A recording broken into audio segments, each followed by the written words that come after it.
ہوا ہو، اسے نکاح کی طلب ہو، اللہ اس کو نکاح نصیب کر دے، یہ اللہ کی رحمت ہے۔ ایک بندے کو نیک عورت نصیب آ جائے، یہ اللہ کی رحمت ہے۔ ایک بندے کی اولاد نہیں، اس کو اولاد نصیب ہو جائے، یہ اللہ کی رحمت ہے۔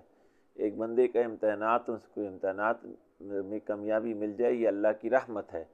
ایک بندے کی نوکری نہ ہو، اللہ اس کا روزگار لگا دے، یہ اللہ کی رحمت ہے۔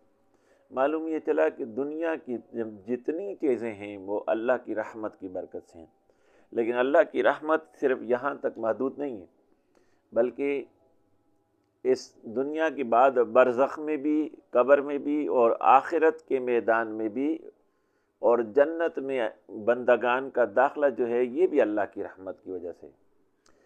اگر بندہ اس کا جہنم ہی ہونا مقدر ہو اور اللہ اس کو جنت میں داخل کر دے، یہ اللہ کی رحمت ہے۔ اگر ایک بندے کا جنت ہی ہونا مقدر ہو اور پھر اللہ اس کو جنت میں داخل کر دے، یہ بھی اللہ کی رحمت ہے۔ حدیث پاک اللہ کے حبیب علیہ السلام فرماتے ہیں کہ اللہ کے حبیب فرماتے ہیں کہ بروز قیامت ایک شخص ہوگا، اس کی نیکیاں زیادہ ہوں گی، اس کے گناہ کم ہوں گے۔ وہ اللہ تعالیٰ حکم فرمائے گا، اس کا خیال ہوگا کہ اب میں جنت میں جاؤں گا۔ رب فرمائے گا جا میرے بندے، میں نے تجھے اپنی رحمت کے صدقے میں بخش دیا، تجھے جنت میں داخل کرتا ہوں۔ وہ کہے گا یا اللہ تیری رحمت کی مجھے سمجھ نہ آئی، میری نیکیاں زیادہ ہیں، میرے گناہ کم ہیں، حساب کتاب میں امتحان میں تو میں پاس ہو گیا، اب تو فرماتا ہے کہ میں اپنے رحمت کے صدقے میں تجھے جنت میں داخل کرتا ہوں، یہ رحمت کی مجھے سمجھ نہیں آئی۔ تو اللہ تعالیٰ اپنے فرشتوں کا کہے گا کہ میرے فرشتوں، میرے اس بندے کو میدان حشر کا ایک چکر لگواؤ۔ جب اس کو فرشتے میدان حشر میں لے کے جائیں گے، وہاں ایسی گرمی ہوگی، اللہ کے حبیب علیہ السلام فرماتے ہیں کہ زمین کو اللہ تعالیٰ تانبے کی بنا دے گا۔ اب دیکھیں 1400 سال پہلے شاید سائنسی لحاظ سے لوگوں کو اس بات کا علم نہیں تھا کہ تانبا کیوں فرمایا، لیکن آج ہم سائنسی لحاظ سے اس بات کو سمجھتے ہیں کہ تانبا جو ہے، کاپر جو ہے، پیور کاپر تانبا، یہ بجلی کو، آگ کو سرعت کے ساتھ جو ہے وہ اپنے بیچ میں سے گزار دیتا ہے۔ اس کو ہم انگریزی میں کہتے ہیں، سائنس کی زبان میں کہتے ہیں کنڈکشن، کہ جتنی گرمائش دو پوری کی پوری گرمائش اس میں آ جاتی۔ آپ جو ہے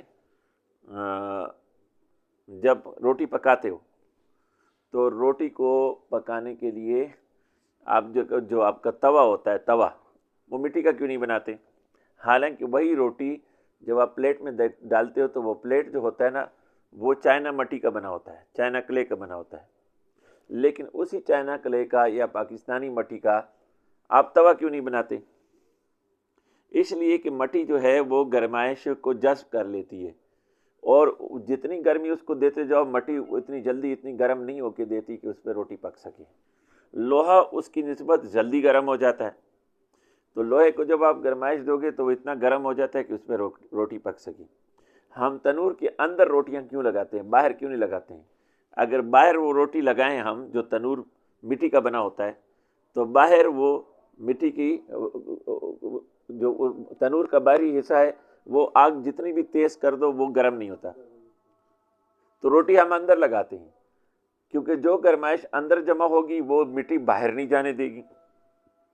پرانے زمانے میں کچے گھر ہوتے تھے اور مٹی کے مٹکے ہوتے تھے، مٹی کے مٹکے، ان میں پانی ہوتا تھا۔ فریج کا پانی اتنا ٹھنڈا نہیں ہوتا تھا گرمی میں جتنا مٹی کے مٹکے کا پانی گرم ہوتا تھا، اور اے سی والے کمرے اتنے ٹھنڈے نہیں ہوتے تھے جتنے کچے مکان ٹھنڈے ہوتے تھے، اس لیے کہ مٹی جو ہے وہ گرمائش کو آر پار جانے نہیں دیتی۔ لیکن جو چیز سب سے زیادہ سرعت سے اور سب سے زیادہ تیزی سے گرمائش کو پار کر دیتی ہے وہ ہے تانبا۔ تو اللہ کے حبیب نے فرمایا کہ اللہ تعالیٰ زمین کو تانبے کی بنا دے گا اور سورج کو 1 میل کے فاصلے پر کھڑا کر دے گا، یعنی گرمائش انتہائی تیز ہوگی۔ اس وقت سورج ہم سے تقریباً 14 کروڑ کلومیٹر کے فاصلے پر ہے، 14 کروڑ۔ اس لیے بجلی اپنی رفتار سے یعنی 3 لاکھ کلومیٹر 1 سیکنڈ میں سفر کرتی ہے، تو اس کو 7 منٹ اور 20 سیکنڈ لگتے ہیں سورج سے لے کے ہماری زمین تک پہنچنے میں۔ ہم جو پہلی کرن دیکھتے ہیں نا اپنی آنکھ سے، جو ہماری صبح کے فجر کے وقت سورج نکلتا ہے اور اس کی پہلی کرن جو ہماری آنکھ سے ٹکراتی ہے، وہ 7 منٹ 20 سیکنڈ پہلے 7 منٹ 20 سیکنڈ پہلے وہ سورج کو اپنے مستقر سے چھوڑ کے نکل چکی ہوتی ہے۔ ہمارے پاس پہنچتے پہنچتے اس کو 7 منٹ 20 سیکنڈ لگ جاتے ہیں، یعنی سورج 7 منٹ 20 سیکنڈ پہلے نکلا ہوتا ہے، کرن ہمارے پاس بعد میں پہنچتی ہے تو ہم 7 منٹ 20 سیکنڈ بعد ہمیں نظر آتا ہے کہ سورج نکلا ہے، حالانکہ سورج پہلے نکلا ہوتا ہے۔ سمجھ آئی میری بات؟ تو یہ جو ہے اتنے فاصلے پر اتنی گرمی ہے کہ ہم سے برداشت نہیں ہوتی۔ اللہ کے حبیب نے فرمایا کہ جہنم سال میں 2 مرتبہ سانس لیتی ہے، ایک بار سانس اندر کھینچتی ہے تو دسمبر کی، جنوری کی ٹھنڈ، فروری کی ٹھنڈ پیدا ہوتی ہے، اور دوسری مرتبہ سانس باہر نکالتی ہے تو جون جولائی کی گرمی جو ہم دیکھتے ہیں، یعنی شدت گرمی جو ہے اس کا بخار پیدا ہو جاتا ہے۔ تو اللہ تعالیٰ زمین کو تانبے کی بنا دے گا، 1 میل کے فاصلے پر سورج کو کھڑا کر دے گا، تو تانبے کی زمین جتنی اس پر گرمی سورج کی لگے گی، تپش لگے گی، اتنی ہی تپش وہ جو ہے واپس پھینکے گا، یعنی پیر رکھنے کی جگہ نہیں ہوگی۔ آپ کو ایسے لگے گا جیسے میں سورج کے اوپر جو ہے ننگے پیر پھر رہا ہوں۔ ایسی حالت میں کچھ لوگ ہوں گے جو ٹخنے تک پسینے میں ڈوب جائیں گے، کچھ گھٹنوں تک، اور کچھ اس میں غوطے لگائیں گے، تو اس بندے پر اللہ کا رحم ہوگا جس کو عرش کا سایہ ملے گا۔ وہ ان میں سے ایک وہ ہے جس کو کوئی پیسے والی عورت گناہ کی دعوت دے اور وہ کہے کہ میں اللہ سے ڈرتا ہوں۔ دوسرا وہ ہے جو اپنے گناہوں کو یاد کر کے علیحدگی میں اللہ کے حضور روتا اور اس کی آنکھ سے اتنا آنسو ٹپک جائے جتنا مکی کا سر، اللہ تعالیٰ اس دن اس کو عرش کا سایہ عنایت فرمائے گا۔ تیسرا وہ ہے جو جوانی کی عمر میں توبہ کرتا ہو اور اللہ اور اس کے رسول کے احکام کی اطاعت کرتا ہو۔ یہ تقریباً کوئی 8 قسم کے افراد ہیں جو اللہ نے کہ رسول صلی اللہ علیہ وسلم نے بیان فرمایا کہ اللہ ان کو 7 یا 8 افراد ہیں جن کو اللہ تعالیٰ عرش کا سایہ مہیا فرمائے گا۔ تو وہ بندہ جب اس کو فرشتے حشر کے میدان کا چکر لگائیں گے تو اس کو پیاس لگے گی، تو وہ کہے گا یار مجھے پانی پلا دو۔ وہ کہیں گے یہاں تو مفت میں کچھ نہیں ملتا نا، یہ تو بازار ہے لیکن دنیا کے بازاروں کی طرح نہیں، اس کا اپنا ایک جو ہے ویلیو ہے، ایک اس میں ایک اپنا ہر چیز کی اپنی ایک قدر ہے۔ آپ نیکیاں دو اور پانی لے لو، تو وہ اپنی آدھی نیکیاں دیں گا تو اس کو ایسے آدھا گلاس پانی مل جائے گا، آدھا پیالہ یا آدھا گلاس وہ پیے گا۔ اب گرمی کی شدت دیکھو، جون جولائی میں یار 8-10 گلاس پی لو تو سر پہ بھی ڈال لو تو بھی پیاس نہیں بجھتی، تو آدھے گلاس پانی سے اس کی کہاں پیاس بجھے گی؟ وہ کہے گا مجھے اور پانی چاہیے، باقی کی آدھی نیکیاں اس سے لی جائیں گی، اور وہ لے کے وہ پیے گا لیکن اس کی پیاس نہیں بجھے گی۔ اب اس کے پاس اور نیکیاں رہیں گی نہیں، فرشتے اس کو پکڑ کر اللہ کے پاس لے آئیں گے۔ وہ پریشان ہوگا کہ اب تو میرے پاس نیکیاں نہیں رہیں گی، تو اب میرا کیا ہوگا؟ تو اللہ فرمائے گا میرے بندے، دنیا میں تجھے پانی وافر دیا تھا؟ کہتے ہیں دیا تھا۔ ہوا وافر دی تھی، کھانا پینا وافر دیا تھا، دی تھی، رہائش کپڑا سب کچھ بہترین تھا، بالکل تھا۔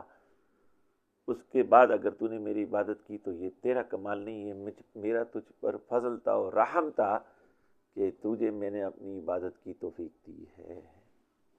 اگر ایسی کیفیت میں دنیا میں قائم کر دیتا جیسے حشر میں ہے تو کہاں عبادت کر پاتا؟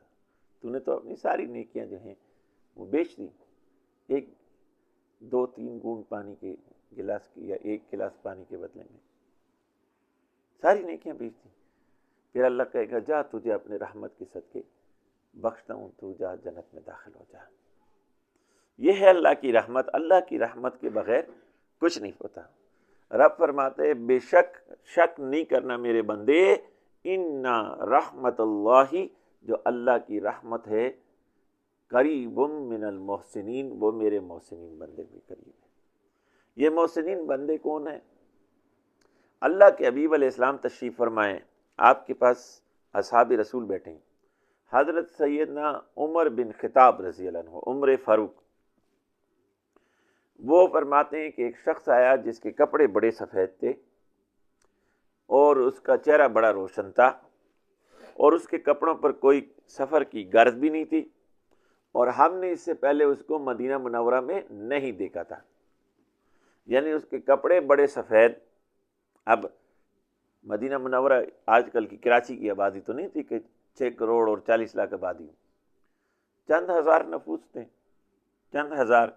اب چند ہزار نفوس کا مطلب ہے کہ 1000 گھر یا 2000 گھر، تو ہر کوئی ایک دوسرے کو جانتا تھا، اور صحابہ سارے اس میں سب تو مسلمان نہیں تھے، تو صحابہ سب ایک دوسرے کو جانتے تھے کہ کون حضور کے دربار میں زیادہ آتا ہے۔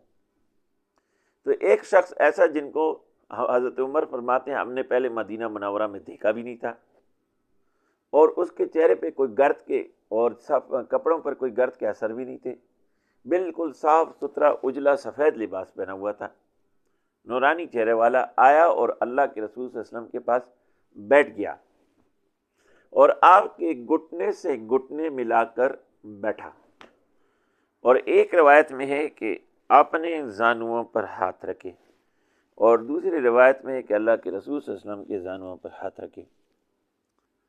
تو حضرت ملا علی قاری علیہ رحمہ بہت بڑے محدث گزرے ہیں، بخاری شریف کی اس حدیث کی شرح میں لکھتے ہیں کہ یعنی حضور صلی اللہ علیہ وسلم کے گھٹنوں پر ہاتھ رکھے جیسے شاگرد استاد کے گھٹنوں پر ہاتھ رکھتا ہے، اور ان کو اپنی طرف متوجہ کیا، جب وہ متوجہ ہو گئے تو ادب سے ہاتھ گھٹنے پہ رکھ کر بیٹھ گئے، اور جیسے شاگرد استاد سے سوال کرتا ہے اس طرح سوال کیا۔ پہلا سوال تھا کہ مال ایمان، ایمان کیا ہے؟ اے اللہ کے حبیب علیہ السلام، ایمان کیا ہے؟ تو اللہ کے رسول صلی اللہ علیہ وسلم نے فرمایا آمنت باللہ وملائکتہ وکتبہ ورسلہ والیوم الآخر والبعث بعد الموت، اور بعض جگہوں میں یہ بھی شامل ہے کہ والیوم الآخر والقدر خیرہ وشرہ من اللہ تعالی والبعث بعد الموت، اور بعض میں یوم الآخر و قدر خیرہ و شرہ کا ذکر ہے، و بعث بعد الموت کا ذکر نہیں۔ یہ مختلف روایتیں ہیں، لیکن ان سب کو جمع کر کے یہ ایمان مجمل بن جاتا ہے۔ آمنت باللہ، ہم ایمان لائے اللہ پر، و ملائکتہ اور ملائکہ پر، و کتبہ اور کتابوں پر، و رسلہ اور تمام رسول پر جو پہلے آئے، والیوم الآخر اور آخرت کے دن پر، والقدر خیرہ و شرہ من اللہ تعالی، اور اس بات کر کہ ہر خیر اور ہر شر کی تقدیر اللہ نے پہلے ہی مقرر کر دی ہے، ہر شر اور خیر اللہ کی طرف سے ہے۔ اب یہاں پر سوال لوگ اٹھاتے ہیں، ملحدین آج کل کے بھی اور پرانے بھی، وہ غیر مسلم جو اسلام پر اعتراض کرتے ہیں، یا وہ مسلمان جو ملحد ہو گئے، اسلام کو چھوڑ دیا، مرتد ہو گئے، وہ یہ اعتراض کرتے ہیں کہ اللہ شر کو کیوں پیدا فرماتا ہے؟ اچھا، شر ہماری زبان میں کس کے کہتے ہیں؟ فساد کو، جھگڑے کو۔ عربی میں شر کہتے ہیں ہر نقصان کو۔ آپ کو کوئی نقصان ہو گیا، یہ شر ہے۔ آپ معذور ہو گئے، یہ شر ہے۔ آپ کا جھگڑا ہو گیا، یہ شر ہے۔ آپ کا ایکسیڈنٹ ہو گیا، یہ شر ہو گیا، شر ہے۔ آپ بیمار ہو گئے، یہ شر ہے۔ ہر جو نقصان انسان کو پہنچے وہ انسان کے حق میں کیا ہے؟ شر ہے۔ ہم کسے کہتے ہیں؟ شر کہتے ہیں برائی کو، لیکن عربی زبان میں ہر نقصان شر ہے۔ تو کہتے ہیں اللہ نقصان کیوں پہنچاتا ہے؟ اللہ شر پیدا کیوں فرماتا ہے؟ اللہ نے شر کیوں پیدا فرمایا؟ تو اس کا جواب اللہ نے قرآن میں خود دیا، وہ یہ کہ ایک چیز تمہیں شر لگتی ہے، بری لگتی ہے، وہ بری ہوتی نہیں، اچھی ہوتی ہے، تمہیں نہیں پتہ، اللہ کو پتہ ہے۔ ایک چیز تمہیں اچھی لگتی ہے، وہ اچھی ہوتی نہیں، بری ہوتی ہے، تمہیں نہیں پتہ، اللہ کو پتہ ہے۔ تو علماء کرام نے اس سوال کے جواب میں یہ فرمایا کہ اللہ شر کو پیدا فرماتا ہے خیر کے لیے، کہ اللہ کی مراد تو خیر ہی ہوتی ہے، شر نہیں ہوتی۔ شر اللہ کی مراد نہیں ہوتی، نقصان پہنچانا مراد نہیں ہوتی، اللہ کی مراد خیر ہی ہوتی ہے، لیکن بندے کی بچت اس میں ہے کہ اس کو بخار ہو جائے، اس کو نقصان پہنچے گا، اس کی خیر ہے۔ اللہ کے حبیب علیہ السلام فرماتے ہیں ایک بندہ جیب میں ہاتھ ڈالتا ہے چابی کی تلاش کے لیے، یا کسی اور چیز کی تلاش کے لیے، ہاتھ جیب میں ڈالا وہ چیز نہیں ملی، ارے کدھر گئی، ایسے ایسے کرتا ہے، کیا ہوتا ہے نا ہمارے ساتھ، ایسے ایسے کرتا ہے، تھوڑی دیر میں وہ پریشان ہوا، بہت مہنگی چیز ہے یا ضروری چیز ہے نہیں ملی، گاڑی کی چابی ہے مثلا، آج کل گاڑی کی چابی بڑی نہیں ملی، تو جیسے ہی وہ ہاتھ اس پہ لگا مل گیا، سانس میں سانس آ جاتا ہے۔ تو اللہ کے حبیب فرماتے ہیں یہ جتنی دیر پہ پریشان رہا اس دوران اس کے گناہ اللہ ایسے جاڑ دیتا ہے جیسے خزاں میں درختوں سے پتے جڑتے ہیں، ایسے اللہ تعالیٰ اس کے گناہ جاڑ دیتا ہے جیسے خزاں میں درختوں سے اللہ پتے جاڑ دیتے، اس طرح اس کے گناہ جڑ دیتے۔ تو بعض بندوں کو اللہ نے یہ مقرر کیا، اللہ کے حبیب فرماتے ہیں بندہ گناہ کرتا رہتا ہے، اللہ جس پر کرم کرتا ہے نا اس کو توبہ کی توفیق دیتا ہے، جب اس کو توبہ کی توفیق بھی نہیں ہوتی تو پھر اللہ کرم کرنا چاہے تو اس کو دنیا میں کوئی چھوٹی موٹی سزا دے دیتا ہے، بیمار کر دیتا ہے، کوئی پریشانی دے دیتا ہے، اس کے گناہ معاف کر دیتا ہے۔ اگر اس سے تھوڑا اللہ سخت ہونا چاہے تو موت کے وقت اس پر سختی کر کے اس کو معاف کر دیتا ہے، اگر اس سے بھی زیادہ سختی کرنا چاہے تو قبر میں اس سے پوچھ تاچھ کر کے قبر کی جو سزا ہے وہ دے کے اس کو چھوڑ دیتا ہے، اگر اس سے بھی رب سخت ہونا چاہے تو حشر کے میدان میں اس کو کھڑا کرتا ہے، اس سے اس کے گناہ معاف کر دیتا ہے، اور اگر اس سے بھی رب سخت ہو جائے اور حساب کتاب کھول دے تو اللہ کے حبیب اسلام فرماتے ہیں کہ جس کا حساب کتاب کھل گیا وہ ہلاک ہو گیا۔ اب جب آپ کو یہ پتا ہوگا کہ حساب کتاب میرا کھل جائے گا تو میں ہلاک ہو جاؤں گا، تو آپ کہیں گے یا اللہ ادھر ہی کچھ مجھے معاف کر دے، کوئی طریقہ کر معاف کر۔ تو ایک صحابی رسول رب سے دعا کیا کرتے تھے اور اس دعا کی وجہ سے وہ کمزور ہوتے چلے گئے، زرد روح اور بالکل بیمار۔ ایک دن اللہ کے رسول نے دیکھا تو کہا کہ آپ کیا دعا کرتے ہو اللہ سے؟ اس نے کہا میں اللہ سے دعا کرتا ہوں یا اللہ جو تو نے مجھے سزا دینی ہے اس دنیا میں دے دے، دنیا میں ہی مجھے پاک کر دے، مجھے آخرت میں سزا نہیں دینا، مجھے آخرت عطا فرما، مجھے تیری دنیا کی طلب نہیں، مجھے آخرت عطا فرما۔ تو اللہ کے حبیب نے تعلیم فرمایا نہیں ایسے دعا کیا کرو، ربنا آتنا فی الدنیا حسنہ وفی الآخرۃ حسنہ وقنا عذاب النار، اے رب مجھے دنیا کی حسنات عطا فرما بلائیاں، اور آخرت کی حسنات عطا فرما، وقنا عذاب النار، اور جہنم کے عذاب سے مجھے بچا۔ دنیا اور آخرت کی بلائیاں مانگ، یا اللہ ہم دنیا میں بھی اللہ کی سزا برداشت کرنے کی قابل نہیں نا، تو اس لیے اللہ کے رسول صلی اللہ علیہ وسلم نے فرمایا دنیا میں یہ نہ مانگ کہ اللہ تو یہاں سزا دے دے ادھر چھوڑ دے، نہیں، وہ تو رب رحمت کرتا ہے تجھے معاف کرتا ہے، لیکن تو ایسے نہ مانگ، تو دنیا میں بھی بلائی اور خیر اور رحمت مانگ اور آخرت میں بھی بلائی مانگ۔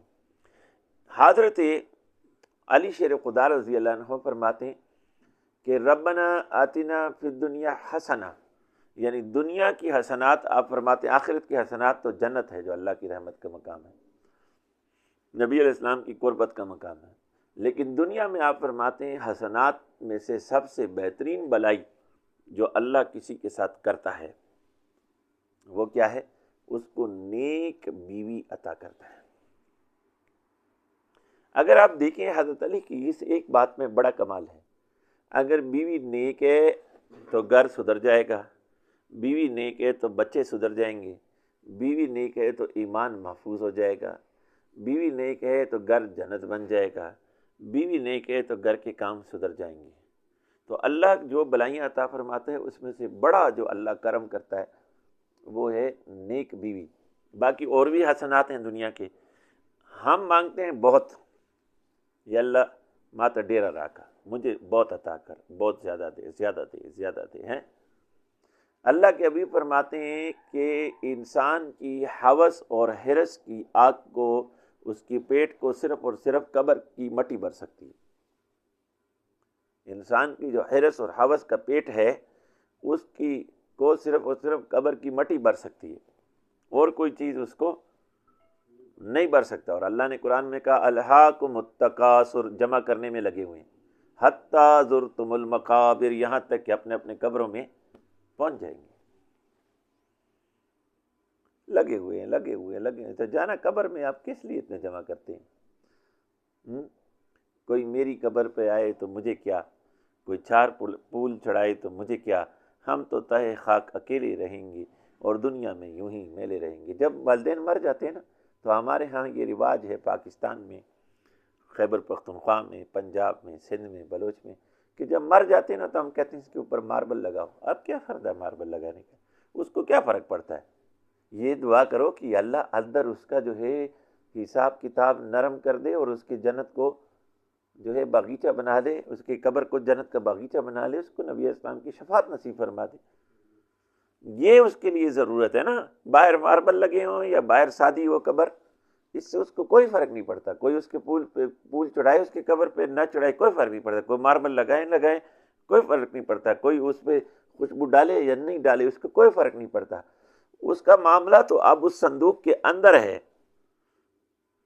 تو اس کے لیے اس کو دعا کرنی چاہیے نا. اگر آپ نے اس کے ساتھ بلائی کرنی ہے تو یہ دعا کرو، اس کے لیے اصال ثواب بھی کرو کہ یا اللہ اس کی جو قبر ہے، اس قبر کے صندوق کو تو چھوڑا کر دے، اس کو وسعت دے دے، اس کو جنت کا باغیچہ بنا لے، اس کو روشن کر دے، اس کو ہوادار کر دے، اس کو ٹھنڈا کر دے. اور ایسا ٹھنڈا بھی نہ ہو کہ زمہریر بن جائے. ایک جہنم وہ ہے، جہنم کا ایک حصہ ایسے جو زمہریر کہتے ہیں اس کو. زمہریر وہ ہے جہاں اتنی ٹھنڈک ہے کہ وہ ناقابل برداشت ہے. جیسے ہمارے ملک میں سیاچن ہے، کہتے ہیں کہ انٹارکٹیکا کے بعد سب سے زیادہ گلیشیئر جو ہیں وہ پاکستان میں پائے جاتے ہیں، حالانکہ یہ گرم مرطوب آب و ہوا کا ملک ہے. تو ہمارے پاس سیاچن ہے اور بڑے بڑے گلیشیئرز ہیں. کیٹو کا گلیشیئر دیکھو اور گلیشیئر دیکھو، یہ سارا پھیلا ہوا ہے. ہمالیہ گلیشیئر یہ گلیشیئر ہے. تو وہاں کی ٹھنڈ جو ہے ناقابل برداشت ہوتی ہے. دنیا کا سب سے ٹھنڈا خطہ سائبیریا، وہاں -65 ڈگری سینٹی گریڈ تک ٹیمپریچر گر جاتا ہے. لیکن زمہریر پتہ نہیں کیسے ہوگا کہ وہ ہڈیوں میں اترنے والی سردی جو ناقابل برداشت ہے. اللہ ہمیں اور آپ کو اس سے بچائے. تو ہم کس چیز کے طلبگار ہیں؟ اللہ کی رحمت کے. رب فرماتا ہے میری رحمت محسنین بندوں. پہلا سوال کیا تھا؟ مال ایمان، اللہ کے رسول نے بیان فرمایا. دوسرا سوال کیا مال اسلام، اسلام کیا ہے؟ کہا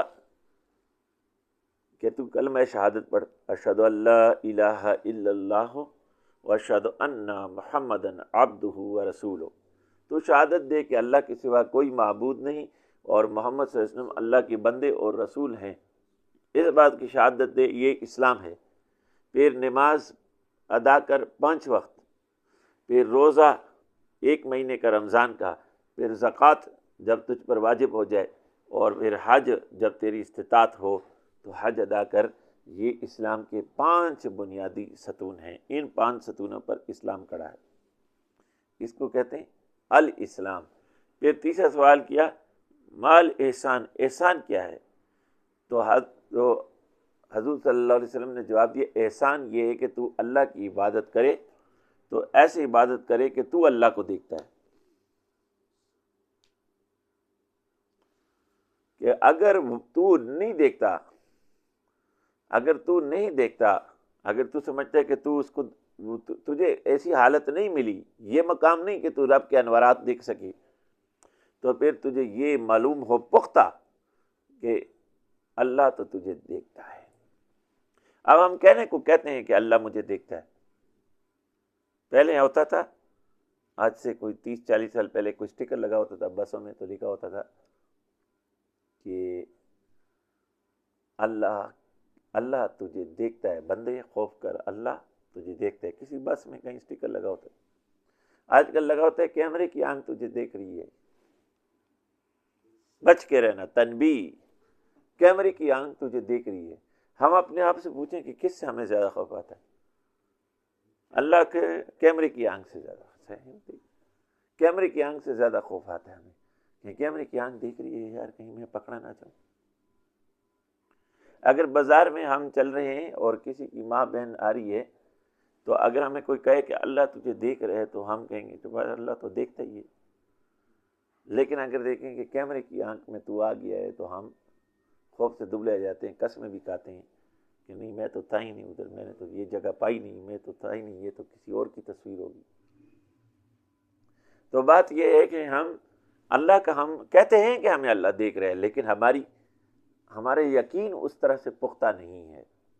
یا مراد یہ نہیں ہے کہ تو فلاسفکلی اور عقلی طور پر یہ سمجھ کہ اللہ تجھے دیکھ رہا ہے، یا مراد یہ کہ تو دل سے بھی اس کو مان کہ اللہ دیکھ رہا ہے۔ جب دل میں یہ کیفیت پیدا ہو جاتی ہے کہ بندے کو یہ یقین ہو کہ اللہ میرا نگہبان ہے اور میں کسی جگہ پر اور کسی لمحے پر اللہ کی نگاہ سے میں پناہ میں نہیں آ سکتا، تو پھر بندے سے گناہ نہیں ہوتا۔ اس کو کہتے ہیں مقام احسان، اور جس کو یہ مقام مل جائے اس کو کہتے ہیں محسن۔ ان رحمت اللہ قریب من المحسنین، بے شک اللہ کی رحمت اگر تجھے چاہیے بندے تو وہ میرے ان محسنین بندوں کے قریب ہیں۔ ان محسنین بندوں کو کہتے ہیں ہم عام زبان میں اللہ کے اولیاء، اولیاء اللہ، اللہ کے ولی۔ یہ وہ خدا کے بندے ہیں جن کی زندگیاں اس معیار کے مطابق ہوتی ہیں کہ ان کا ہر لمحہ اس کیفیت سے اجاگر ہوتا ہے، اس کیفیت کو لیے ہوئے ہوتا ہے کہ رب مجھے دیکھتا ہے۔ وہ اس بات سے غافل نہیں ہوتے۔ جب وہ اس بات کے شاہد ہو جاتے ہیں کہ رب مجھے دیکھتا ہے، پھر اللہ ان کو وہ مقام عطا کرتا ہے کہ پھر وہ دیکھتے ہیں کہ اللہ کے انوارات اور تجلیات اس پر اور اس کے دل میں اتر رہے ہیں۔ میری بات سمجھ آئے گی؟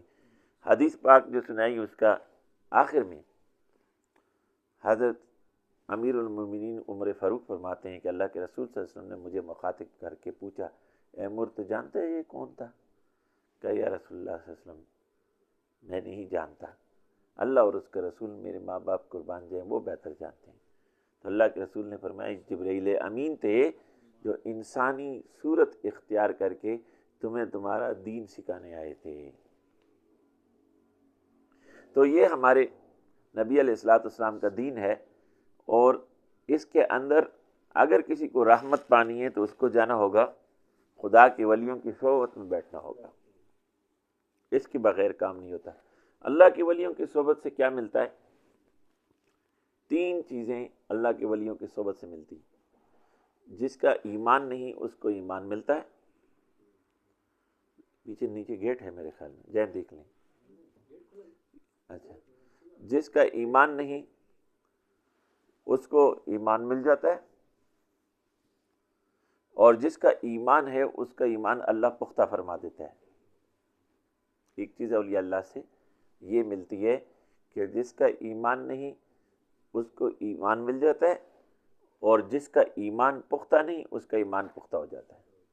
پہلی چیز، جس کا ایمان نہیں اس کو ایمان اولیاء اللہ کے پاس سے ملتا ہے، ایمان ہو تو ایمان پختہ ہو جاتا ہے۔ دوسری چیز ایک یہ، دوسرا یہ کہ جس کا اللہ کے دین کے احکام کی تابعداری کا جو ہے وہ اس کے اندر مادہ پیدا ہو جاتا ہے کہ وہ اللہ اور رسول کے حکم کو مانے۔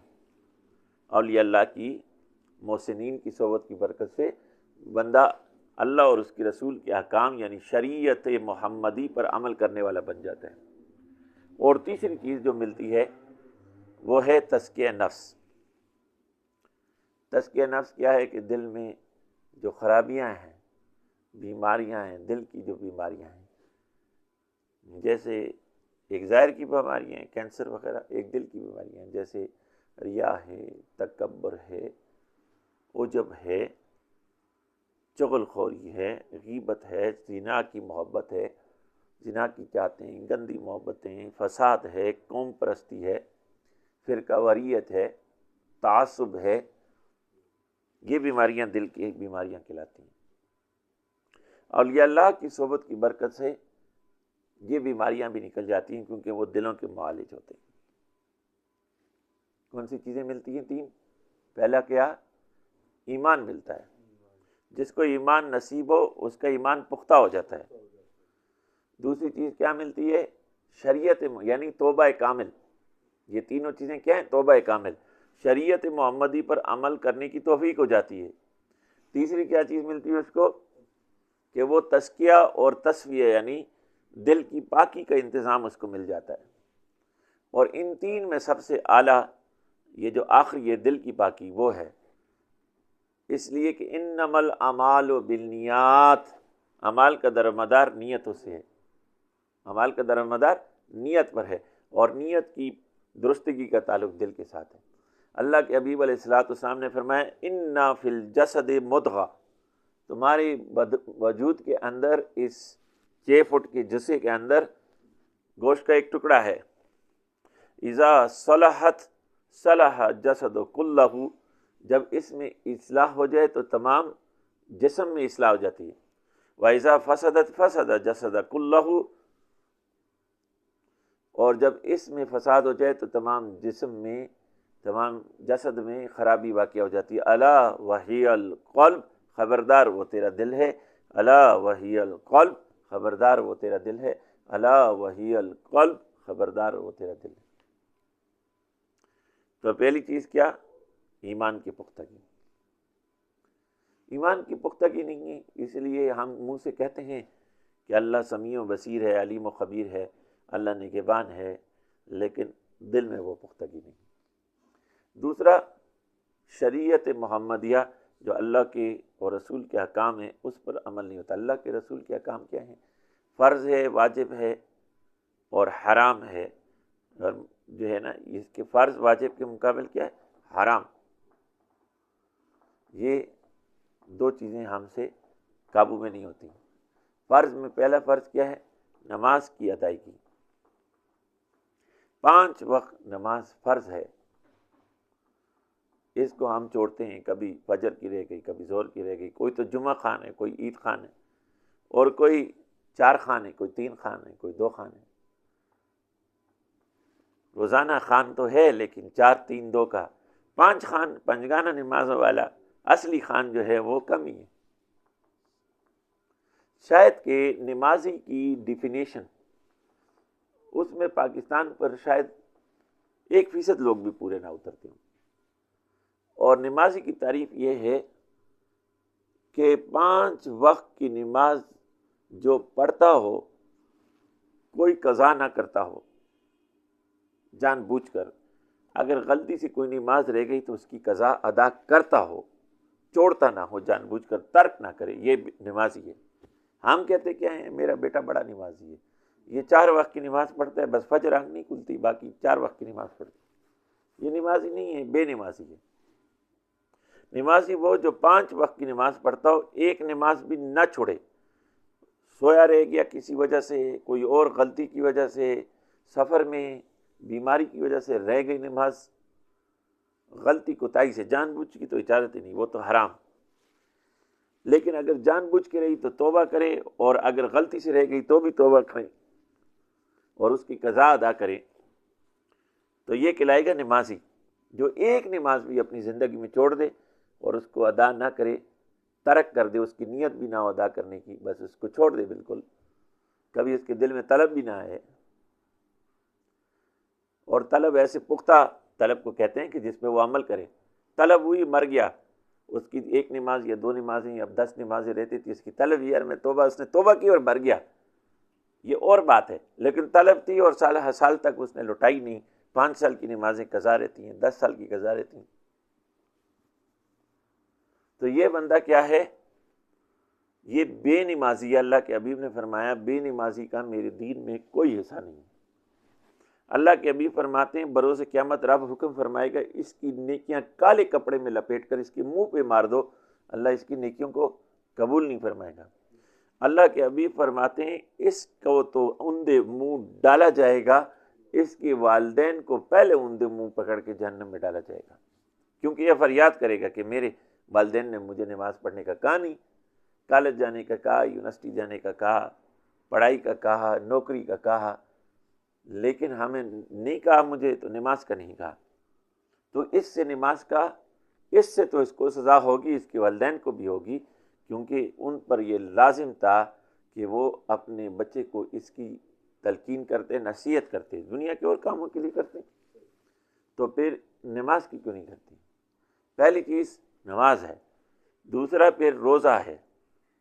روزہ ہر مسلمان بالغ پر فرض ہے، بالغ ہو گیا، آپ روزہ رکھے گا رمضان کے مہینے میں. پھر دیکھیں یاد سے رکھیں، جب ایک چیز فرض ہو جاتی ہے تو اس کے متعلقات کا سیکھنا جو اس فرض کو پورا کرنے میں مدد دیتے ہوں وہ بھی ان کا جاننا بھی لازم ہے. تو روزہ میں کیا چیزیں منع ہیں اور کن کی اجازت ہے یہ جاننا ضروری ہے. جن چیزوں سے روزہ ٹوٹ جائے گا ان کا جاننا فرض ہے. سحری کا وقت کب بند کرنا ہے؟ بہت سے لوگ ہمارے پاس آتے ہیں، یار جی میں نے تو سنا تھا کہ اذانوں کے ساتھ آخری اذان تک آپ پی سکتے ہیں. تو ہمارے ہاں تو اب تو کہہ رہے ہیں مولوی صاحب کے سحری کا وقت جو ہے وہ ہوتا ہے جب آخری وقت جنتری میں لکھا ہوتا ہے کہ بس فجر داخل ہو گئی ہے، مثلا آج کل داخل ہوئی، ٹھیک ہے نا، 5:50 پہ، تو یہ یا 5:30 پہ، تو یہ آخری وقت ہے 5:30 بجے، یا 5:10 پہ یہ آخری وقت ہے. 5:10 سے 1 منٹ آگے وہ کرے گا تو کیا ہو جائے گا؟ اس کا روزہ کھل جائے گا، روزہ نہیں رکھا اس نے. تو وہ کہتا ہے کہ جی میں تو اذان تک، اذانیں تو ہمارے ہاں 10 منٹ کم 6 بجے تک ہوتی تھی، سحری 5:10 پہ بند ہو رہی ہے. یہ تو ابھی مولوی نے بتایا، ہمارا آخری مولوی تو 10 منٹ کم 6 پہ اذان دیتے، پھر 6 بجے جماعت ہوتی ہے. بہت سے لوگ ہمارے پاس آ جاتے ہیں کہ آخری اذان تک ہم کھاتے پیتے رہے. اذان سے اس کا تعلق نہیں ہے، اس کا تعلق سحری کے وقت داخل ہونے سے ہے، یعنی فجر ہو جانے سے، سحری کا وقت ختم ہو جانے سے. اس فجر کا وقت ختم ہونے سے پہلے جو جنتری میں لکھا ہے 2-4 منٹ پہلے بند کرنا چاہیے تاکہ اس میں کوئی شک نہ رہ جائے، کیونکہ وہ تو ساری میتھمیٹکس کی کیلکولیشن ہے، وہ ضروری تو نہیں ہو سکتا 2-4 منٹ آگے ہو پیچھے ہو، غلطی ہو سکتی، تو آپ کی گھڑی میں خرابی ہو سکتی ہے. تو آپ آخری سیکنڈ تک انتظار نہ کرو، کوئی منٹ 2 منٹ کا وقفہ رکھو کہ ذرا احتیاط رہ جائے. یہ ہمارے یعنی سحری کا وقت ہے. اسی طرح افطار کے وقت سے پہلے کھائیں گے تو روزہ آپ نے پورا دن رکھا ہو، لیکن افطار سے 1 منٹ پہلے بھی آپ نے کھایا، اور جلدی کرنا سنت ہے. بھائی جلدی کرنا سنت ضرور ہے، لیکن وقت پر توڑنا، وقت پر کھولنا فرض ہے. آپ اس سے پہلے نہیں کر سکتے. پہلے اگر 1 منٹ پہلے بھی آپ نے روزہ کھول لیا تو آپ روزہ دار نہیں رہے، بلکہ جان بوجھ کے اگر آپ نے کہا تو 60 روزے آپ پر جو ہے فرض ہو گئے، یا 60 مسکینوں کو کھانا کھلانا یا پر فرض ہو گیا، صبح شام 2 وقت کا. اب ان متعلقات کو جاننا فرض ہو گیا. اگر آپ پر حج فرض ہے تو حج کے متعلقات کو جاننا آپ پر فرض ہو گیا کہ حج کے کیا کیا مسائل ہیں، حج میں کون سے ارکان ہیں جن کو نہ پورا کیا تو حج نہیں ہوتا. اس طرح نماز کو ادا کریں گے تو نماز کی شرائط کیا ہیں، نماز کے فرائض کیا ہیں، نماز کے واجبات کیا ہیں، یہ تو کم از کم ہر مسلمان کو پتہ ہونا چاہیے. ہم نوافل کے پیچھے بھگتے ہیں، نوافل بعد میں، پہلے فرض، شرائط، فرض، واجب ہیں. اس کے بعد پھر آپ کا جو ہے زکوٰۃ ہے، آپ پر زکوٰۃ پر فرض ہے، آپ کو پتہ ہی نہیں. آپ نے بہترین قیمتی گاڑی ڈالی ہوئی ہے، بہترین کپڑے گننے میں نہیں آتے اتنے کپڑے ہیں آپ کے پاس جناب، بہترین گاڑی ہے، پوش علاقے میں آپ رہتے ہیں، جاب آپ بہترین کرتے ہیں، سیلری اچھی ہے، آپ زکوٰۃ نہیں دیتے ہو. آپ کو پتہ ہی نہیں کہ مجھ پر زکوٰۃ فرض ہے. آپ قربانی نہیں کرتے ہو، ابا گھر میں قربانی کر دیتے ہیں، بس سب پر تو نہیں، عورتیں نہیں کرتی، شوہر کر دیتا ہے، بس کافی ہے، ٹھیک ہے. حالانکہ ہر فرد پر قربانی ہے جو صاحب نصاب ہو جائے، ہر فرد پر زکوٰۃ ہے جب وہ صاحب نصاب ہو جائے اور بالغ ہو. پھر زکوٰۃ کی مد، اس کی مدات کو کہاں کہاں زکوٰۃ دے سکتے ہیں اور نصاب کتنا ہے اس کو جاننا بھی فرض ہے، کیونکہ اس کے متعلقات میں سے یہ ساری چیزیں ہم نے نہیں جانی. پھر والدین کے حقوق ہیں، اولاد کے حقوق ہیں، ماں کے حقوق ہیں، باپ کے حقوق ہیں، بیوی کے حقوق ہیں، بیٹی کے حقوق ہیں، بیٹے کے حقوق ہیں، دوست کے حقوق ہیں، رشتہ دار کے حقوق ہیں، بھائی کے حقوق ہیں، بہن کے حقوق ہیں، پڑوسی کے حقوق ہیں، یہاں تک کہ اسٹریٹ پر فقیر جو مانگنے والا ہے اس کے حقوق ہیں، یہاں تک کہ ایک جانور کے حقوق ہیں، ایک چونٹی کے حقوق ہیں، ایک درخت کے حقوق ہیں، اس ہوا کے ہم پر حقوق ہیں، اس دھرتی کے ہمارے پر حقوق ہیں، قیدی کے حقوق ہیں، غیر مسلم کے حقوق ہیں، مسلم کے حقوق ہیں، جن کا جاننا مسلمان پر فرض ہے. اگر وہ جانے گا نہیں تو ادا کیسے کرے گا؟ ہم نے بس خوش اخلاق ہونے کو سمجھ لیے کہ حق ادا جائے گا. خوش اخلاق ہونے سے حقوق ادا نہیں ہوتے. اور اخلاق بھی ہماری اپنی مرضی کا، اللہ کے رسول صلی اللہ علیہ وسلم کا نہیں۔ اگر ایک مرد اور خاتون کسی جگہ جاب کرتے ہیں اور مرد خاتون سے بات کرے اور خاتون مسکرائے نہیں، یا خاتون مرد سے بات کرے اور مرد مسکرائے نہیں، تو کہتے ہیں یار یہ بد اخلاق ہے، غصے میں ڈپٹ کے بات کرتا ہے یا ڈپٹ کے بات کرتی ہے، بد اخلاق ہو کے بات کرتی ہے۔ لیکن ہمارے نبی کا دین یہ اخلاق سکھاتا ہے کہ مرد اور عورت اول تو اختلاط نہ کریں، اگر ضرورت پڑ جائے ایسی تو پھر ڈپٹ کے بات کریں۔ آج ہمارے بازاروں میں کیا ہوتا ہے، بھائی یہ ذرا چوڑی تو پہنا دینا، اور آواز میں لو جائے تھوڑا تو کم کر دو نا بھائی جان۔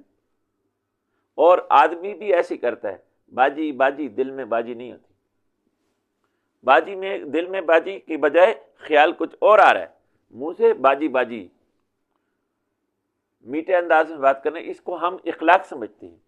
اپنی جاب پلیس پہ کیا کرتے ہیں، اگر ہم نے اپنی کولیگ کوئی خاتون ہے اس سے ہم نے میٹھے انداز میں بات نہیں کی، با اخلاق ہو کے بات نہیں کی، اس نے نہیں کی، تو ہم اس سے جو ہے ہم سمجھتے ہیں کہ یہ بہت بد اخلاق ہے، حالانکہ ہمارے نبی نے یہ اخلاق نہیں سکھایا۔ اس طرح ہم نکاح کریں تو نکاح کے مسائل کو جانیں، طلاق کے مسائل کو جانیں، یہ ہم پر لازم ہے۔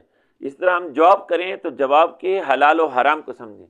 اس طرح ہم علم حاصل کریں، تعلیم کریں، انجینئرنگ کریں، میڈیکل کریں، عالم دین کا کورس کریں، تو اس کے فرض و واجب اور حلال حرام کو جانیں، یہ ہم پر لازم ہے۔ اتنا دین تو ہر مومن پر فرض ہے، جب جانے گا ہی نہیں تو عمل کیا کرے؟ تو اس کے بعد، اور یہ کوئی چیزتا نہیں ہے، ایک دن میں ایک کتاب میں آپ کو دوں گا اپنے شیخ کی، مقصود الدنیا والآخرہ، 3 جلدوں میں ہے، اور آپ اس کو اگر پڑھنا شروع کر دیں گے، ایک جلد ایک رات میں آپ پڑھ سکتے ہیں۔ میں نے الحمدللہ 3-4 دن میں پوری کتاب پڑھی، رب کے فضل و کرم سے۔ تھوڑا تھوڑا پڑھیں تو بھی آپ جو ہیں اس کو جو ہے ہفتہ میں، 10 دن میں، مہینے میں پڑھ سکتے ہیں۔ اتنی ایک جلد 300 400 صفحات کی، اگر 10 صفحے روز بندے پڑھے تو 10 دنوں میں 100 صفحات، اگر 20 صفحے روز پڑھے یا 30 صفحے روز پڑھے تو اگر 500 صفحے ہیں یا 50 صفحے پڑھے تو اتنا تو بندہ پڑھ ہی لیتا ہے آسانی سے۔ 50 تو 10 دنوں میں 500 صفحات، 400 صفحے ہیں تو 40 صفحے پڑھے تو 400 صفحات، ایک جلد مکمل ہو گئی۔ مہینے میں آپ پوری کتاب 3 کتابیں پڑھ سکتی ہیں، نہیں تو 2 مہینے میں، نہیں تو 3 مہینے۔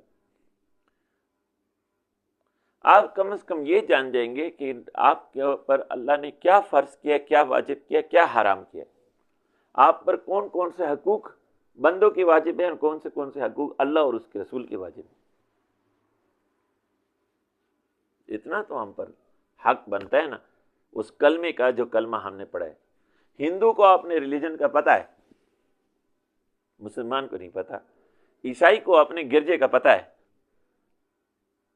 ابھی دیکھو وہ ڈاکٹر ذاکر نائک آئے تو عیسائی کیسے کیسے سوال کر رہے تھے، ایک عام پڑھا لکھا عیسائی، وہ پادری تو چھوڑو، وہ بھی ایسے ایسے کرٹیکل کوسچن پوچھ رہا تھا ذاکر نائک سے۔ ان کو پتہ ہے کہ ہمارا ریلیجن کیا ہے، مسلمان کو پرواہ نہیں ہے کہ اس کا ریلیجن کیا ہے۔ جس کا حق دین ہے، جس کا دعویٰ ہے کہ میرا دین حق ہے، اس نے اپنے دین کو نہیں سیکھا۔ جس کا دین حق نہیں ہے وہ اپنے دین کو سیکھے ہوئے، عجیب بات ہے۔ تو دین کو سیکھنا یہ آتا ہے اللہ کے ولیوں کے پاس، ایمان کی پختگی آتی ہے اللہ کے ولیوں کے پاس، اور پھر دل کا پاک ہونا بھی ملتا ہے اللہ کے ولیوں کے پاس۔ کیا فرمایا اللہ کے نبی علیہ السلام نے؟ ہر شے کو پاک کرنے کا کوئی نہ کوئی آلہ ہے، اور دلوں کی پاکی صرف اور صرف اللہ کے ذکر سے ملتی ہے۔ ہر شے کو پاک کرنے کا کوئی نہ کوئی آلہ، دلوں کی پاکی اللہ کے ذکر سے ملتی ہے۔ جب بدن میں گوشت کا ٹکڑا ہے اس کی اصلاح ہو جائے تو تمام وجود کی اصلاح ہو جائے، جب اس میں خرابی ہو جائے تو تمام وجود میں اصلاح ہو جائے، خرابی ہو جائے۔ اس کی اصلاح کیسے ہوتی ہے؟ اللہ کے ذکر سے۔ کیسے ہوگی؟ اللہ کے حبیب نے فرمایا اللہ کے ذکر سے۔ اللہ کا ذکر 2 قسم کا، ایک زبانی ذکر، دوسرا دل کا ذکر۔ پہلی چیز ہم نے کیا سمجھی؟ ایمان کا پختہ۔ دوسرا جو ہے حلال حرام کا سیکھنا، لباس کا کچھ فرائض، لباس کے کچھ حرام ہیں، ان کا سیکھنا ضروری ہے۔ عورت کا لباس تمام جسم کا پردہ ہے، یہ اس پر فرض ہے۔ چہرے، ہاتھ اور ہتھیلی کے علاوہ امام اعظم ابو حنیفہ کے ہاں باقی کے جسم کا پردہ اس پر فرض ہے۔ اور جن جگہوں پر فتنہ کا اندیشہ ہو، جیسے ہمارا ملک ہے، عورتیں اگر کھلے منہ آنا شروع ہو جاتی ہیں تو لوگ بازاروں میں کیا کرتے ہیں؟ چڑا بازی کرتے ہیں نا۔ پڑھے لکھے لوگ بھی کرتے ہیں، یہ نہیں کہ جی یہ پڑھے لکھے لوگ نہیں کرتے ہیں، ماسٹرز پی ایچ ڈی کیے ہوئے نہیں کرتے ہیں، یہ صرف ان پڑھ لوگ کرتے ہیں، نہیں، پڑھے لکھے لوگ بازاروں میں ایسا کرتے ہیں، چڑا بازی کرتے ہیں۔ اگر کھلے منہ عورتیں آتی ہیں تو اس سے جھگڑا فتنہ پیدا ہونے کا اندیشہ ہے ہمارے ملک میں۔ تو وہاں پر علماء نے کہا کہ ایسی جگہوں پر عورتوں کو چہرہ چھپانا واجب ہے۔ امام اعظم ابو حنیفہ کے مطابق چہرہ، آنکھ، ہاتھ اور پیر ایسے کہ پانچے نیچے گرے رہیں کہ اکثر قدم چھپ جائے، ہاتھ ایسے کہ کلائیوں تک، کلائی کھلی ہوئی نہیں ہونی چاہیے، کلائی ساری چھپی ہوئی ہو، صرف ہاتھ کھولنے کی اجازت ہے۔ چہرہ ایسا کہ جناب بال اور گردن ساری چھپی ہوئی ہو، یہاں تک اس کو بند کرے، صرف چہرہ کھولے، یہ عورت پر فرض ہے۔ اور واجب چہرہ چھپانا وہ تب ہے جب اس سے فتنے کا اندیشہ ہو۔ تو آج کل جیسے بعض لوگ فتویٰ دیتے ہیں کہ جی چہرہ کھولنا جائز ہے، تو یہ جائز اس لیے نہیں ہے کہ آج کل عورتیں جو ہیں جب آتی ہیں تو وہ اس کے لیے جو کھولنے کی اجازت ہے وہ ضرورتاً ہے، جہاں فتنہ کا اندیشہ نہ ہو وہاں پر ہے، اور وہ بھی اس طرح کہ سادہ ہو۔ اگر سادہ نہیں، اگر ہاتھوں پہ مہندی لگائی تو ہاتھوں کو چھپانا فرض ہے۔ اگر اس میں کوئی خوبصورت انگوٹھی یا زیور پہنا ہے جو نظر آئے تو اس کا چھپانا فرض ہے۔ پیر اگر خوبصورت ہوں، ہاتھ خوبصورت ہوں، اگرچہ اس میں کچھ پہنا نہیں تو اس کا چھپانا فرض ہو جاتا ہے، واجب ہو جاتا ہے۔ یہ علماء کا حکم ہے، کیونکہ اس سے فتنہ اور پیدا ہونے کا اندیشہ، جھگڑا پیدا ہوتا ہے۔ اس نے فلاں کی ماں بہن کو دیکھا، اس کو اشارہ کیا، یا اس کو نمبر پینک آج کل جو ہو رہا ہے، اس کی بائی نے دیکھ لیا، وہ آگے اس کو جناب پیٹ ڈالا یا قتل کر دیا، تو نے کیوں میری بہن کو دیکھا، تو نے میری بیوی کو کیوں چھیڑا؟ ہوتا ہے ہمارے یہ معاشرے میں، روز ہوتا ہے، ہم تو روز دیکھتے ہیں کہ یہ تماشا ہوتا ہے۔ یہ تماش بھی نہیں، پشاور میں تو ہر دوسرے تیسرے دن دیکھنے کو ملتی ہے۔ ایسا ہے، یہی حال اسلام آباد کا ہے، یہ لاہور کا ہے، بوڑھے لوگ اس میں مبتلا ہیں، جوان تو چھوڑو۔ تو یہ فتنہ اس سے پھیلتا ہے، اس لیے اس کا حکم ہے کہ اس کا چھپانا، چہرے کا چھپانا واجب ہے۔ تو اب یہ اسی طرح مرد کا سطر ہے، ناف سے لے کر گھٹنوں کا چھپا ہونا۔ اگر گھٹنے کھلے ہوں، گھٹنے نظر آتے ہوں، چاہے اتنے بھی ہوں، تھوڑے بھی ہوں، تو یہ فرض سطر کے خلاف ہے۔ اس نے یہ فرض کا ترک کیا، اور فرض کا ترک کرنا حرام اور گناہ کبیرہ ہے۔ عورت کا سطر پورا جسم، مرد کا سطر ناف سے لے کر گھٹنے کور ہونے چاہیے۔ ہم اوپر چھپانے کی کوشش کرتے ہیں، اوپر چھپانا فرض نہیں ہے، وہ سنت ہے کہ کرتا پہنے یا شرٹ پہنے یا قمیص پہنے، یہ اچھا ہے، با اخلاق ہونے کا ذریعہ ہے۔ اور جو فرض ایسا ہے اس کی ہم اکثر پرواہ نہیں ہوتی۔ کہاں جا رہے ہو بھائی؟ شارٹس پہنی ہوئی ہیں تم نے۔ میں جی سوئمنگ کرنے جا رہا ہوں۔ پھر وہاں کیا کرو گے؟ پہلے شاور لوں گا، پھر وہ بھی اتار دوں گا، نیچے ایک وہ کاسٹیوم پہنا ہوگا چھوٹا سا، جس میں مشکل سے جو ہے نا 2-3 جگہیں جو شرم کا حصہ ہیں وہ کور ہوں گی۔ یہ تو نے گناہ کیا اور یہ حرام ہے، حالانکہ تیرے پاس آپشن تھا کہ تو سوئمنگ سوٹ وہ لمبا والا پہن لے، ڈھیلا والا پہن لے، کوئی تجھے نہیں نکالتا۔ ایک واقعہ میں پڑھ رہا تھا کہ انگریز کے دور میں ایک نیک آدمی، عالم آدمی کا، نیک آدمی کا انگریز کے پاس جاب تھی، جاب اس کی مجبوری تھی، تو وہ لان ٹینس کھیلنے جاتا تھا۔ تو انگریز جو ہے وہ بہادر نے کہا، افسر صاحب نے، کہ آپ ٹریک سوٹ پہن کے وہ آ گیا۔ کہتے ہیں ٹریک سوٹ میں جو ہے آپ لان ٹینس نہیں کھیل سکتے ہو، شارٹ پہن کے آنی ہوگی۔ تو وہ چلا گیا جی. اگلے دن وہ آیا تو اس نے، اس وقت یہ شاید لمبی، آج کل برمودا ہیں، اس کا زمانہ نہیں آیا تھا، تو اس نے کیا کیا کہ نیچے ٹریک سوٹ پہنی، ٹراؤزر پہنا، اس کے اوپر شرٹ پہن لی. تو انگریز نے کہا یہ کیا کیا ہے؟ کہتے ہیں this is to please you and this is to please God. یہ تمہیں خوش کرنے کے لیے، وہ خدا کو خوش رکھنے کے لیے، کیونکہ اللہ کا حکم ہے، اس کو میں نہیں توڑ سکتا. لا طاعت المخلوق فی المعصیہ. والدین کی، استاد کی، شیخ کی، پیر کی، دوست کی، یار کی، افسر کی اطاعت صرف وہاں پر جائز ہے جہاں پر وہ حلال کام کرنے کو کہے. حرام کاموں میں اللہ کے نبی فرماتے ہیں لا طاعت المخلوق فی المعصیہ، مخلوق کی اطاعت گناہ کے اندر جائز ہی نہیں. تو کم از کم ہم اپنے فرائض، واجبات اور جو ہمارے لیے اللہ نے حرام کر دیے ان کو ہمیں جاننا چاہیے. لیکن لوگ کہتے ہیں کہ پتہ ہے، عمل نہیں کرتے ہیں. پتہ بھی نہیں ہے، اتنا ضرور پتہ ہے، میں تو کہتا ہوں پتہ بھی نہیں ہے. ہاں اتنا ضرور پتہ ہے، اتنا کہ یہ چیزیں سیکھنی چاہیے پر سیکھتے نہیں ہیں. یہ ہماری کوتاہی ہے. کیوں؟ دل پاک نہیں. اس کے لیے اللہ کا ذکر، اس میں اعظم، چلتے پھرتے، کھاتے پیتے، پڑھتے پڑھاتے، خیال دل سے نہ اٹھیں. سنیں، دل کہتا ہے اللہ اللہ اللہ. فارغ مل جائے چاہے 2 منٹ تو ضائع نہ کریں. رب تعالیٰ سے سچی توبہ کر کے خیال کو دل کے مقام پر لے جائیں. سنیں.